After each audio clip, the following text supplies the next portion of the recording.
Continuing with the ongoing partnership between LEGO and Nintendo, here's the question mark block set, a very mysterious new LEGO product that has a lot more inside than meets the eye. More than meets the eye? Anyway, a few years ago we started seeing the very first LEGO Super Mario sets, and while fun to play with, the LEGO Super Mario design is, well, questionable. But that didn't stop the team behind LEGO Super Mario to take the opportunity and design some impressive LEGO models. Last year they made the Nintendo Entertainment System set, an amazing lifelike replica of the NES console with similar functions, amazing attention to detail, and on top of that they've also made a TV replica to go with it, that with the help of the questionable LEGO Super Mario and a crank on the side make this happen.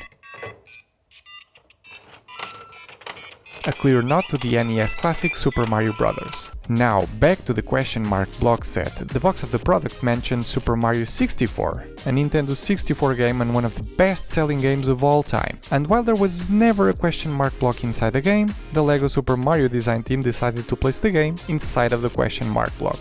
Confused? Watch this.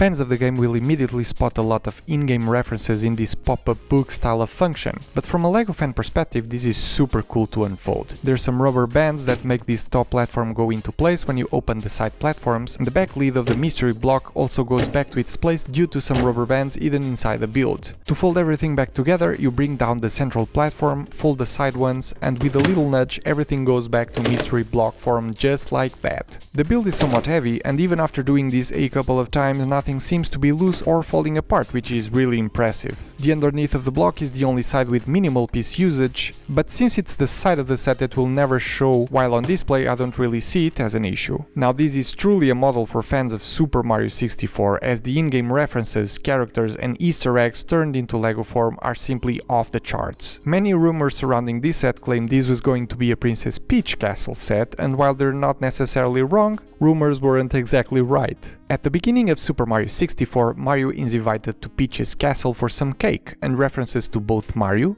the pipe where he comes from, and even the flying Lakitu cameraman are in here represented as micro-scaled models. There's also a brick-built Princess Peach and some trees cleverly made with a dark green ice cream element. The castle itself looks really close to the in-game counterpart, with a tall central tower, 4 supporting towers, and it even features the stained glass window portrait, a printed element as is the case with all prints on the set. No stickers are used, which is awesome. Now the front section of the castle can be opened, revealing the iconic black and white checkered flooring of the castle, the red staircase that leads to a door in which Mario goes in to face against Bowser later in the game, and there's also 3 paintings that Mario often jumps into to travel to the different in-game courses. This one here leading to course 1, Bob-omb Battlefield, this one leading to course 4, Cool Mountain, and the last one leading to course 7, Little Lava Land. There's also this element with this scannable code that the Super Mario or Luigi from the starter packs can scan to expand the play experience a little further by having people hunt for power stars in the actual physical build of the mystery block set. Some tips are given in the instructions booklet as to how to find all 10 power stars, but at the time of recording, and with both Mario and the phone app completely up to date, this feature isn't yet available. In the course 1, Bob-omb Battlefield, the build is filled with many brick-build details that the Super Mario 64 fans will recognize. There's the cannons used as shortcuts and to travel to the floating island, there's Chain Chomp next to the bridge, 1 iron ball behind the gate, and a series of ramps that lead to the top of the mountain, where the boss King Bob-omb is waiting.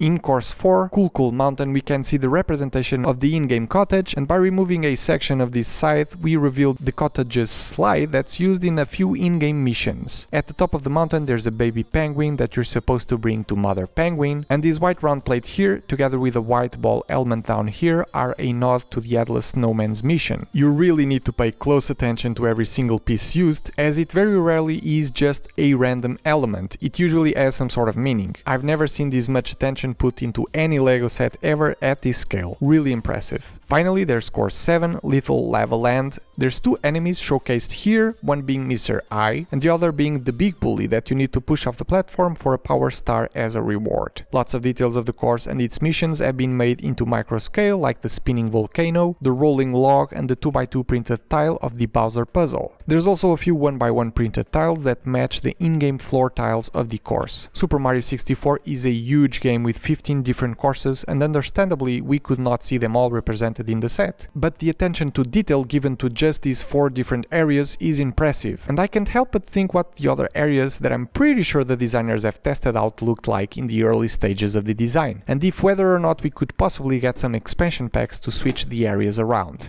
Now, what's a Mario game without its biggest rival, Bowser? In the front of the mystery block there's a small panel that we can slide up, revealing inside Mario's last battle, a brick-built Bowser. For this scale, I will admit that this is a very clever build, with the only specialized element being a 1x2 printed tile of the boss's brows. But wait, there's more! If you press down on the platform where Bowser previously was, a panel will pop out revealing the battle arena for Mario and Bowser. In the game, in order for Mario to beat Bowser, he has to catch him by his tail and spin him around to make him fly off the arena to be defeated. And that is exactly what you have to do here as well. Again, the attention to the in-game details and mechanics really shows in this set, and it will make Super Mario 64 fans go back a few years to remember some very nice childhood memories. But is that everything that this set has to offer? No! And I promise this is the last detail. In the game, when you collect the 120 power stars, if you go to the castle grounds, there's a cannon that you can use to go on top of the castle. If you do that and go around the main tower, you will find Yoshi that will award you 99 lives. When it comes down to the building experience, this set was very enjoyable to do. I particularly liked all the different directions the build went to perfectly close off the block's sides, and the moving functions, while simple to achieve with the use of rubber bands in some cases, were really nice to do. I've actually never played the game, so all my knowledge from this came after researching about it, but for people who have played the game all those years ago, the building experience will probably be a lot more meaningful, as I'm assuming they will be able to quickly identify from memory all of the details and Easter eggs I've been describing. Some interesting elements I spotted while building these included an 8x16 tile in dark purple, only seen previously in one set, lots of the new 2x6 tiles in yellow,